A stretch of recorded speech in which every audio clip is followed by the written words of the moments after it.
to the rocket to go get Poopy Joe into space. And once one team wins,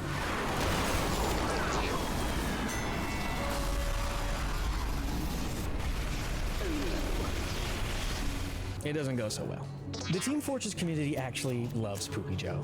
This is especially true in the mapping scene, as tons of community-made maps have made references to him. For instance, we have a commemorative Poopy Joe hat known as the Never Forget hat. It is present in the game, but has never been publicly available for wearing. But you can see it as a prop in the map Banana Bay. Speaking of Banana Bay, underneath the blue spawn is a summoning circle made in hopes to resurrect him. Canaveral, another space launch map based off the real launch site in Florida, has memorials to Poopy Joe in its spawn room slideshows.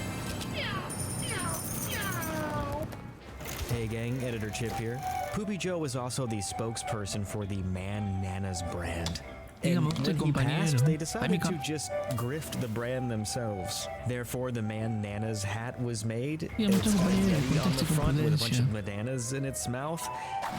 We'll get into Yetis a little bit later. This is also unavailable in-game, but I thought it was fun to include. I thought you should see this. And honestly, if you're asking me, my favorite reference is in the cinematic for the Invasion update. In the movie Midnight Showing, if you listen very carefully, you can hear Morse code. And that message?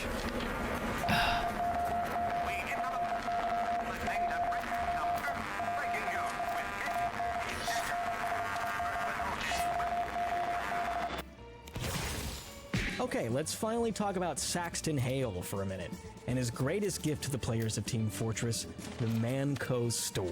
Now you too can buy, make and sell products and get in fights. Yeah, the internet has at least existed since 1968, specifically the email. And Saxton Hale has been made aware of it. It seems one of the hidden directives of my staff has been to keep the internet's existence from me. Under the assumption that if I found out about this miraculous invention, I would immediately bankrupt the company trying to buy a country I have somebody killed. He found out about it as one of his employees was dying in a headlock from a gorilla. It was Gorilla Wrestling Fridays. His last request, croaking in agony, was, "Email my mother that I love her." And once being explained how to do so and what the internet could do, Hale became many things. Apparently, the owner of both the proud country of England and the Manco Store, the real-life storefront where you could buy realistically anything the game had to offer at the time. And in these online bundles were cosmetic sets that offered unique stat boosts. You guys remember that shit? I'm just getting old, I think. Also, the comic Bidwell's Big Plan introduced the idea of both community-made items and lore-expanded reasons for the Manco Store. This was also the debut of one Charles Darling, Saxton's former teacher, and now nemesis. In the same comic, he also makes mentions of her, likely the administrator, a mysterious figure that would lure him into corporate hell and away from his one true love, Maggie. This is only the very beginning of Saxton's monetary conquest on the world. In a now defunct blog post promoting Gaming Head's figures of the Team Fortress mercs, Sniper was also caught. Saxton and a little girl claiming to be his niece solicited Mr. Mundy for a $5 charity fund. And upon signing the documents, his likeness now belongs to Mr. Hale until the year 7039. Should've read the fine print, Mick.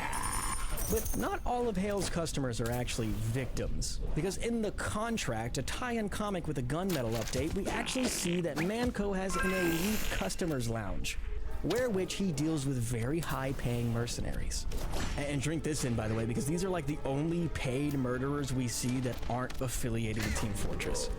Anyways, that armory doesn't last very long because Miss Pauling is able to smuggle all of his high-grade weapons out, leaving a simple IOU in place. Anyone that tells you that the gunmetal update isn't lore significant is only mostly telling the truth, because if it weren't for the contracts and the like, we'd never have a plethora of backstory voice lines, and we wouldn't have campaign coins, which are like mostly compliant with the lore. Look, there's Queen Trixie, look. On June 17th, 2014, the cinematic expiration date dropped to promote the Love and War update. It centers around a clever double entendre as Medic and Engineer make a grave discovery about their teleporters. and Scout pleads to Spy for advice on how to woo Miss Pauling. You want to be my lover? Earn it. Seduce me. Seduce me. As it turns out, using the teleporter results in these massive green tumors inside the subject. Demo back with the beer yet? Cause oh! What the hell is that? Tumors. Tumors! And now they've all been using it, and following that conclusion, they've only got about 3 days left to live. So, Engineer fashions everyone a wristwatch to count down their remaining lives. As the rest of the team watches Scout's attempts to win over Pauling, Medic and Engineer burst in. Guys, hey, fellas, listen. It's just bread that gets tumors. Not even tumors. It's some form of self-aware beauty mark that only metastasizes in an environment of pure heat. So long as no more bread is teleported, they're safe. Question. What's your question, soldier? I teleported bread. What? You told me to. How much? I have done nothing but teleport bread for 3 days. Where have you been sending it? Ms. Pauling is very clearly frustrated. This is her only day off of the whole year. Nothing could make this any worse. Why don't we discuss it over dinner? Once they devise on how to get rid of this bread monster, they make one of the most daring maneuvers these two could ever muster.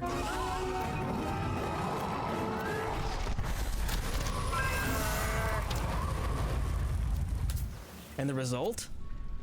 Actually, not that bad. That was so much fun. You're not mad? I was furious. Oh my god, you set off the briefcase alarm and you were having a problem for some reason. But then there was a monster, we shot it, and I built a bomb, and I think my leg's broken. Can we do this again? Yeah, sure. Miss Pauline, I guess it's a date. Actually, this is my only day off this year. Oh. Oh, but you could ride along with me on some jobs. Tomorrow, I'm belt sanding the fingerprints off a pile of corpses. No. Oh, you could help me yank the molars out of a box full of heads. No to that. Okay, well, Friday I've got to kill somebody who pressed a briefcase alarm button and... you're already gonna be at that one. It's mine. This entry serves to solidify a few of Scout's biggest connections. One, his relationship with Spy, which is tenuous but still caring. Seduce me. Spy himself tiptoes around the obvious, but genuinely wants to see Jeremy become an honest man. And two, his unrequited love with Miss Pauling, who doesn't outright resent Scout, but it's pretty clear their relationship isn't going to go anywhere. Something we'll get to touch on way more in the rest of the comics. Also, it didn't dawn on me until I typed out the words expiration date that it was a double entendre.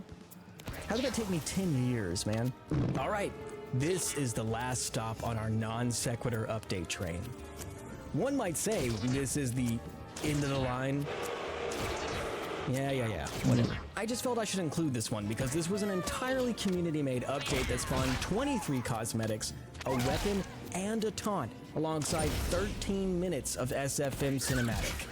This was the brainchild of now game developer McV of Long Way Home Studios. When she released the trailer, she was invited to Valve's headquarters only a week later, where she was asked to present her project before the SFM team at the company, and where Robin Walker, co-creator and lead designer, had asked if she would, quote, like to make it official. Of course, my hat goes off to everybody involved. It's updates like these that kept the world spinning, so thank you. Oh, also, if you're a big fan, you'll understand that this is the origin point of the Bonus stocks! The advent of the comic Blood Brothers was actually an alternative reality game put on by Valve themselves. At this time, in August 10th, 2012, nobody knew about Gray Man or Zephaniah's Will. To add to this tense air, mysteriously, these large carrier tanks began to sprout up in many of the maps in the game. It all started off with a patchwork letter, the aforementioned will, and a full-on investigation of players high-fiving each other. This would spit out certain codes when specific items were equipped. And if I may quote the wiki page for this directly, in the map Foundry, a hidden room exists with a sign reading Dr. Wilson's Auto Borax Self-Scrubbing Mechanical Soap. Two wooden planks propped up against the sign frame the letters to form Tobor. Several other rooms in this map feature hints to the then unreleased update. And Tobor spelled backwards is... yeah, you guessed it. On the same map on the red side, Scout and Heavy can be seen staring at grainy photographs at their would-be assailants. Now, both of these rooms are inaccessible in the normal game. You would need to find them via noclip or a similar exploit. Tobor actually shows up again, as a secret page on the TF2 website would eventually surface, showing this image. Players who follow the crafting recipe on the paper would be able to assemble the comic themselves. And that's not all. If you look closely and jot down the letters covered in blood, Tobor. Pretty clever. When this comic dropped, those lucky enough to be playing at the time got this system-wide alert in-game.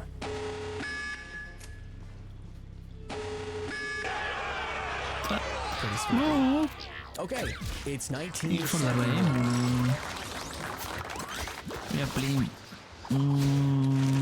Shenix, Smile. Now we have played new Shenix while watching easy videos, as usual. So mu underscore tap. Shenix, yes, yes. Confer used Cumrag after. What the fuck am I saying right now, dude? Oh no, oh no.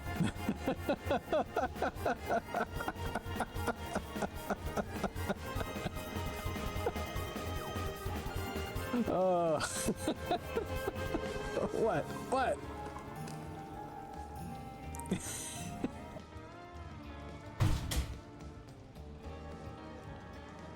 Oh my god.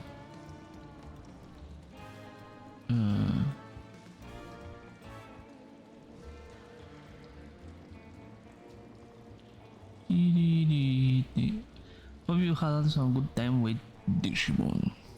Plutarch and Redmond have rented out the Alamo and have airlifted it from San Antonio to New Mexico.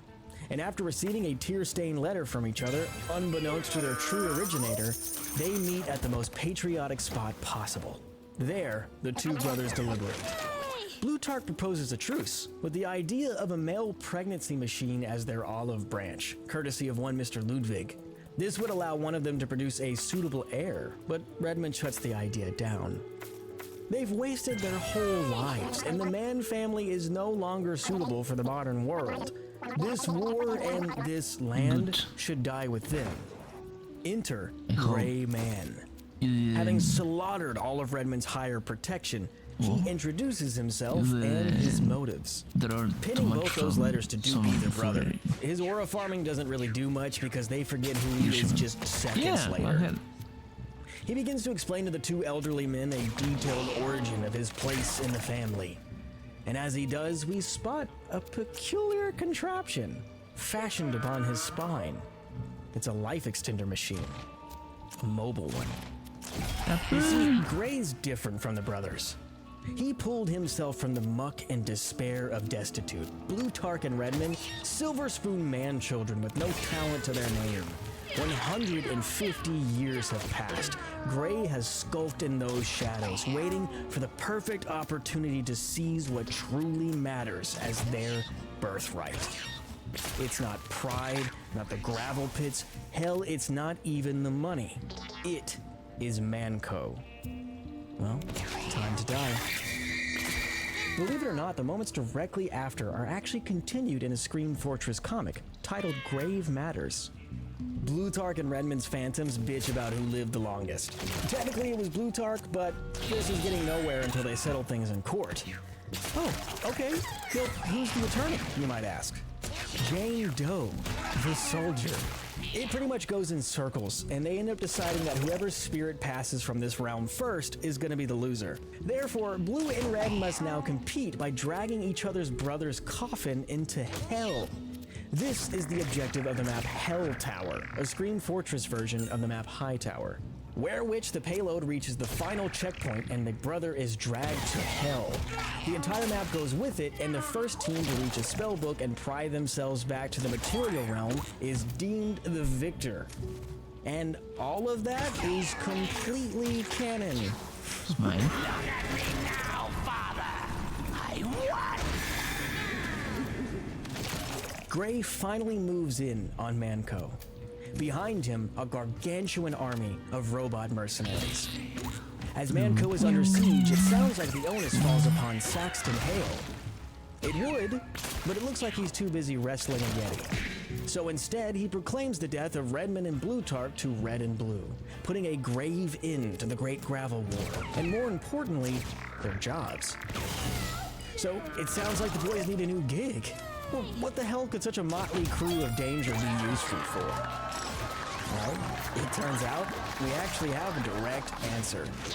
In Saxton Hale's Evention event comics of Fate Worse Than Chess, we see what the hulking Australian is up to. Through a clever new storytelling format invented by Mr. Hale himself, titled Explosition. Our story takes us to the Sanjuk Junkar district in the Kingdom of Bhutan, just days after the conclusion of the Great Gravel War, where Hale and his assistant Bidwell are deep undercover as primate violence specialists, where Bidwell gets the call that Manco is under siege. And when given the news, Hale decides to fight the Yeti anyways, hoping to best it in combat to the point of extinction. He takes that opportunity to film a message to the mercs back home, to the tune of, "We're all kinda fucked, I'm not paying you, and you're not morally fighting for anyone or anything. Simply, this is a fight for your job." This actually works out pretty handsomely for the mercs because the robots inexplicably run on piles of money. Hunt the bot, take the cash. And as is an Anephra in this series, to the victor go the spoils. Okay, this aside isn't actually canon, but there's a character so good, I feel like I've got to mention them anyways. In the first fully community-driven update, Robotic Boogaloo, there was a comic, Death of a Sales Bot. Its primary purpose was to promote robot hats in the game for the first time. The narrative of it's pretty simple. Greyman's plan isn't working out and he decides to compete in the hat market. And this causes such irreversible damage to the world that Engineer travels back in time from 1999 to warn his teammates. Scout asks who's president in 1999. And that would be Kisses von Butternubs, a sweater-clad Pomeranian with its brain exposed. That is not elaborated upon any further. Okay, back to Saxton and that Yeti, who he hasn't bested just yet, which is exactly what he wants. This is actually resolved in the Jungle Inferno cinematic, coinciding with Team Fortress's last major update. Man, it's in a biological research base on a secret location, where Saxton hunts this creature for sport, bringing the poor mercs with him. And you know what? I could explain what happens, but why don't I just show you?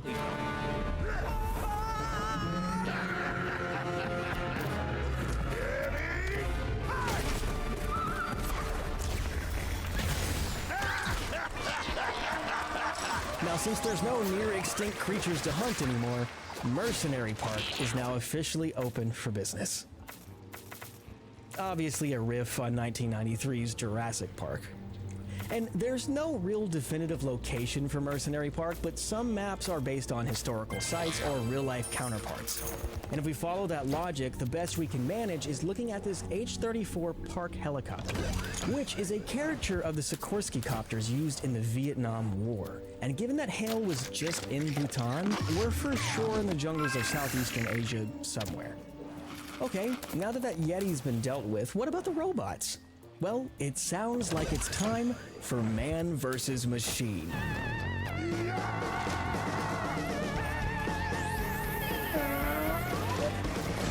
For those uninformed, MVM was and still is the definitive co-op game mode for Team Fortress 2. Reminiscent of a tower defense where 6 players withstand wave after wave of robot hordes. Compliant to the lore, the defenders are red team and the robots are facsimiles of blue.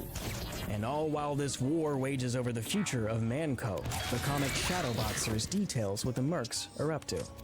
In Coal Town, the famous MVM locale, Red Team follows Ms. Pauling into a Manco facility to find out where the bots are going to strike next. Soldier states that single-handedly he invaded Gray's lair and he knows the details down to the date and location. But because it's Soldier, it's pretty quickly dismissed. It's not until he lore drops that Gray was raised by eagles, something only the women in charge would know, that it lends to its credibility. So how the hell did he do this then? Simple.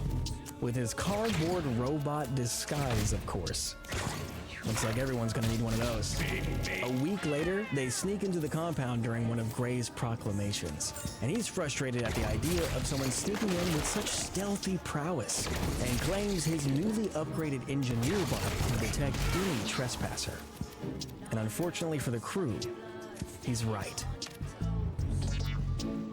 Fun fact, by the way, Gray Gravel Co. is a sign we see in this comic pretty often, and it's actually been in game for a very, very long time. What a slow burn reveal. Okay, that's all of the secondary material. By this point, you know the history and all of the events that lead up to the series of comics. Something I honestly herald as some of my favorite fiction ever written. From here on out, all gas, no brakes. The rest of this video is going to be spent reading the main line from beginning to end. So, if this is your first time, buckle up. Let's experience some peak. Our first entry is Ring of Fired, which starts in the early months of 1972. Saxton is doing what he does best. Again, equipped with his own pilot, Jerry, and a mounted Yeti, the very same from A Fate Worse Than Chess. He crashes into his own place of business as he does many times before, and waiting for him is Gray Man and his legion of robots. Gray makes it simple. He wants Manco. And according to the company rules, anyone who can best their CEO in hand-to-hand combat is deemed the victor. Therefore, this sick bastard employs his 7-year-old daughter, Olivia, to fight him. Saxton really thinks this over. The child's pounding away at him. Eventually, in a rage, he forfeits, damning Gray for his wicked ingenuity. And that leaves Manco in the wretched, skinny hands of Gray Man. Gray's first move as CEO is obviously to terminate all employment with the mercenaries.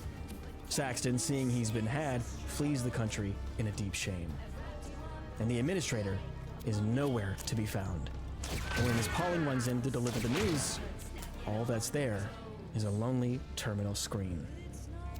It simply reads, Miss Pauling, hide. It's been 6 months since the mercenaries have been fired. One might wonder what vocations could suit our beloved psychopaths. And for the case of Soldier, we actually get to see. Leading a tour of celebrity homes, he ferries a gaggle of elderly women to the famous Welsh singer Tom Jones's house.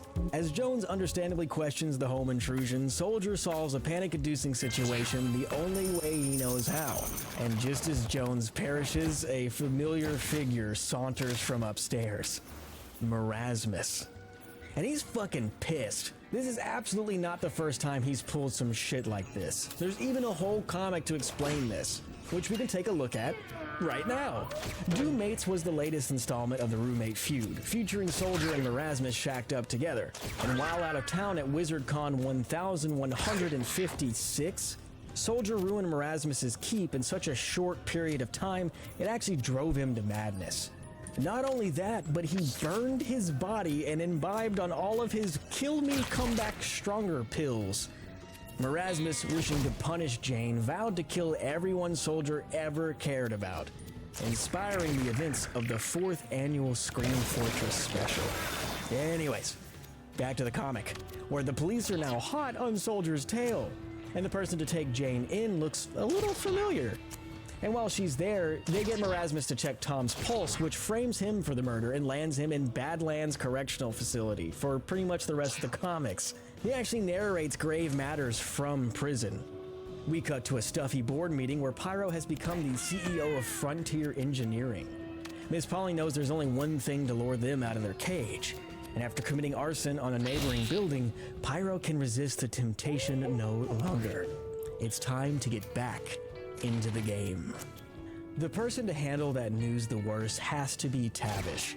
Now haggard and out of shape, he and the Islander waste their lives watching daytime television. Islander can, talk now, by the way. When Miss Pauling and Soldier arrive, he's a little bit irritated, but at the even mere mention of his previous job, he practically rises from the dead, reborn a new man. He and the Islander are back in fucking business. And when we cut back to Gray, he's absolutely furious. Helen didn't just cut and run when she heard the news. No. She stole the entire supply of Australium. Clearly the lifeblood of Gray's extension machine, and it's starting to run a little low. Just then, a shadowed figure explains that it's not just Manco who's running out. The entire world's supply. Back to the Mercs, where Soldier, Pyro, Demo, and Miss Pauling decide they'll plot a flight from Siberia to Australia to pick up Heavy and Sniper. Demo lets loose that Medic has employment now, and a fancy job at that, so he's unlikely to return to this shit show. And equally hard to find would be Dell. He likely had no problem finding employment. Well, this ought to be hell then. Isn't there a mercenary who would be extremely easy to find right now? That'd be pretty nice. Oh, wow. Yeah, I guess that'll do. It's time for Team Fortress presents Unhappy Returns. 15 years ago, deep within the African veldt, Saxton and Mags went back to back, surrounded by deadly panthers from their fight with, more deadly panthers. Mags taunts Saxton with the job he's soon to inherit at Manco, to which he rebukes. She better get used to seeing this ugly mug more often. And as they cleave through the jungle cats, it's starting to feel like there's more than just blood in the air. You catch my drift? Saxton will never stop punching panthers with Mags. Or maybe he will. Enter Charles Darling, the antithesis of our outdoorsman. He was Saxton's hunting mentor in another life, first introduced, again, in Bigwell's big plan. He'll be the first to grab these felines and make a bizarre new invention, a zoo. And you know what? To hell with that zoo. Sax and Mags just found a new thing to blow up and exterminate. The fun times never have to end. Right, Mags? Oh. The reunion from prison leaves, much to be desired.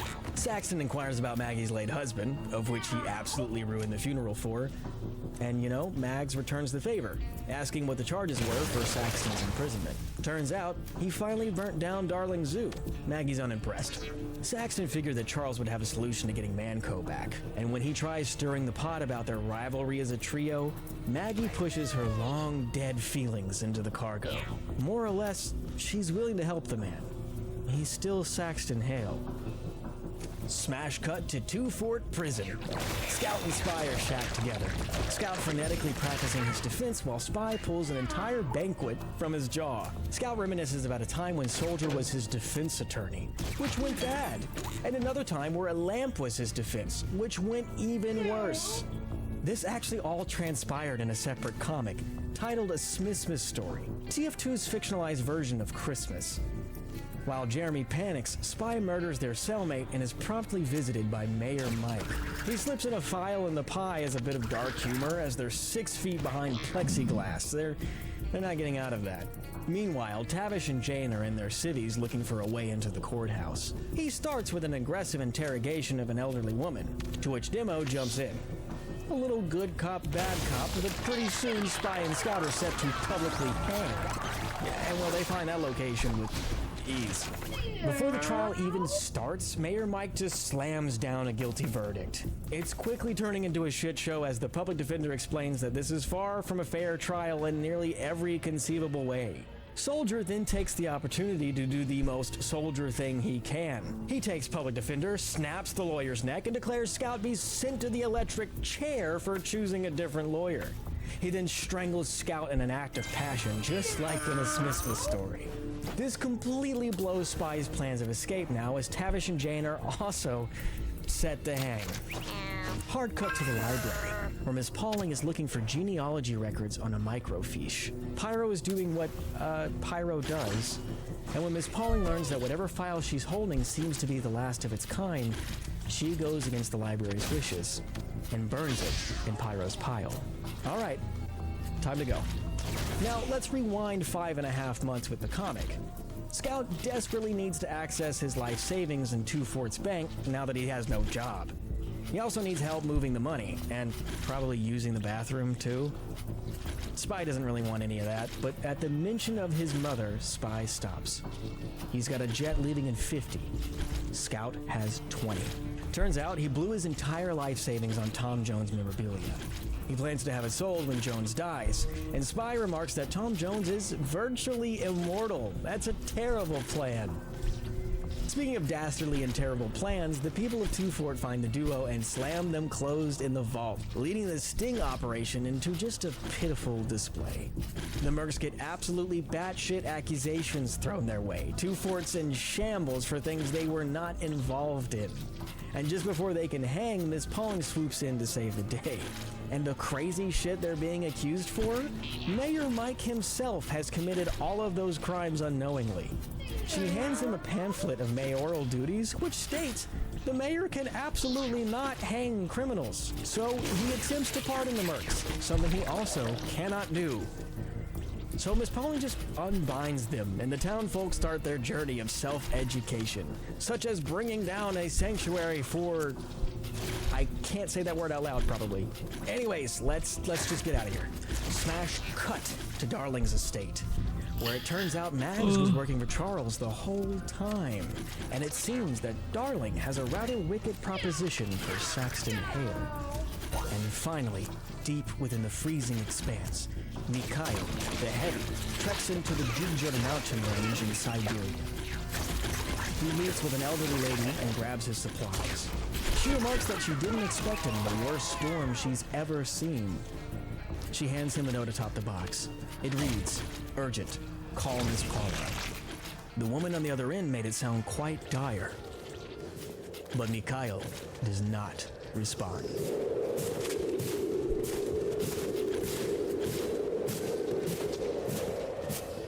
Alright, before we begin our next big comic, let's talk about Sniper's family. Something that gets explored in several comics, starting with Meet the Director. So the Meet the Team cinematics are canon. The most important detail to take from those is that Helen, the administrator, used those interviews as a guise to dig up details on the mercenaries. And specifically Heavy and Sniper took the bait. In the cinematic Meet the Sniper, he's clearly on pretty good terms with his parents, even seen having a conversation with his mother at a payphone. Not a crazed gunman, Dad. I'm an assassin. What'll the difference be? And one has a job and the other's mental sickness. We even have letters we've seen him write back home in the Sniper vs. Spy update. Heavy himself also talked to the director about Sasha, his minigun, at exhaustive length. And, well, this would come back to haunt both of them, expectedly. Like Heavy having photographs of both his family's house and him asleep with Sasha. Hey guys, Editor Chip here. There's not really a good place for me to put this conversation that I want to have, but I figured this is as good as I'm gonna get. A lot of fans know that Heavy has a PhD in Russian literature, and unfortunately, I don't actually think that that's canon. Now, he says this line in Poker Night of the Inventory, right here. I have PhD in Russian literature. Do you use that in your line of work? More than you think. And if we want to classify that as canon, we'd have to classify Penny Arcade, Homestar Runner, and the Sam & Max universe all canonical. I don't think that that's possible. That's a huge can of worms. I don't think Valve recognizes this as canon. So actually, I don't think he's classically trained. Despite that being, like, in the zeitgeist. Okay, back to it. To make matters worse, Sniper received a picture of Mr. and Mrs. Mundy on the, quote, red house on the left. This was a dagger in their side, ready to plunge should anyone learn about their jobs. So naturally, when Manco fell to Gray and his robot army, they both hightailed it home to protect their families.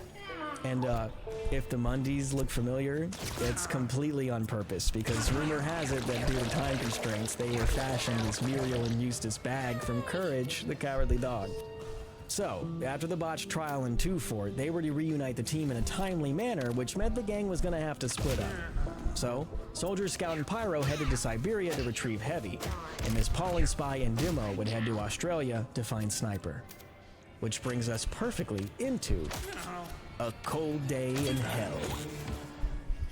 The crew pursues Heavy, tracking down the same old woman from before. It's extremely difficult to traverse, and she warns them the same. And in that moment, Soldier rebukes the idea, and she offers them American second economy coats. Soldier hears the word second economy and immediately thinks of the USSR, despite the label, so he rejects the commie-made jackets. To which he protests that his Manco jacket, made in China by the way, is way better. And now, Soldier, Scout, and Pyro must brave the Jugdur Mountains with no protection from the elements. Meanwhile, Saxton is wary of Darling. The room they stand in is adorned with the trophies of animals. And when Charles draws attention to it, Hale understands his enemy not to be of a violent nature, so what gives? Well, perhaps worse than expected, the animals that flank the room are still alive. They're just standing on boxes, posing as trophies. Most of these species are actually the last of their kind, and Darling wishes to make them immortal through Australia. Saxton claims that'd actually be pretty easy. It won't be. He's unaware of Helen's smuggling, but Darling isn't. In fact, to his awareness, the administrator has been smuggling Australium for 150 years. Astonished, Saxton replies, "Why?" Back in Siberia, Soldier's having a I'm going to go eat because I'm falling asleep. Oh.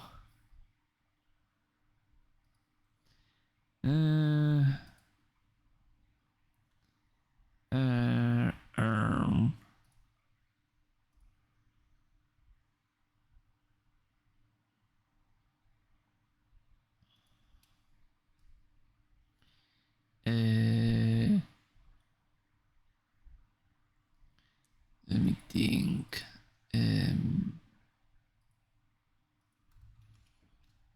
Ray Super Mutant